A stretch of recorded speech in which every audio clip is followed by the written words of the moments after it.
ಬಸವ ಕಲ್ಯಾಣದಲ್ಲಿ ವಚನ ವಿಶ್ವವಿದ್ಯಾಲಯ ಮಾಡಿದ್ರೆ ಅದು ದೇಶ ವಿದೇಶ ಅಂತಾರಾಷ್ಟ್ರೀಯ ಮಟ್ಟದಲ್ಲಿ ಅದು ಬೆಳೀತದೆ.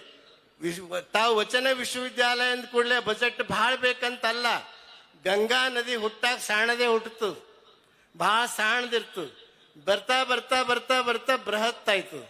ತಾವು ಹೆಸರಿಟ್ಟರೆ ಸಾಕು, ಅದು ಮುಂದೆ ಬೆಳೆಯುವಾಗ ಬೆಳೀತದ. ಬಸವ ಕಲ್ಯಾಣದಲ್ಲಿ ಖಾಸಗಿ ವಚನ ವಿಶ್ವವಿದ್ಯಾಲಯವನ್ನು ಪ್ರಾರಂಭಿಸಲು 25 ಎಕರೆ ಜಮೀನನ್ನು ನೀಡಲಾಗುವುದು. ಮುಖ್ಯಮಂತ್ರಿಗಳನ್ನ ನೋಡಿದ್ರೆ ನನಗೊಂದು ಮಾತು ನೆನಪಿಗೆ ಬರ್ತಾ ಇದೆ. ಈ ನೀವೆಲ್ಲ ನೋಡಿರ್ಬೇಕು, ಈ ಹನುಮಾನ್ ದೇವರು, ಹನುಮಾನ್ ಫೋಟೋ ಹಿಂಗೆ ಎದಿ ಸೀಳಿದ್ದಿರ್ತದೆ. ಅಲ್ಲಿ ಒಳಗ ರಾಮ ಲಕ್ಷ್ಮಣ್ ಕಾಣ್ತಾರೆ. ಬಹುತೇಕ ಸಿದ್ದರಾಮಯ್ಯನವರ ಎದೆಯೊಳಗೆ ನೋಡಿದ್ರೆ ಅಲ್ಲಿ ಬಸವಣ್ಣ ಕಾಣಿಸ್ತಾರೆ, ನಮ್ಗೆಲ್ಲ ಬಸವಣ್ಣ ಕಾಣಿಸ್ತಾರೆ.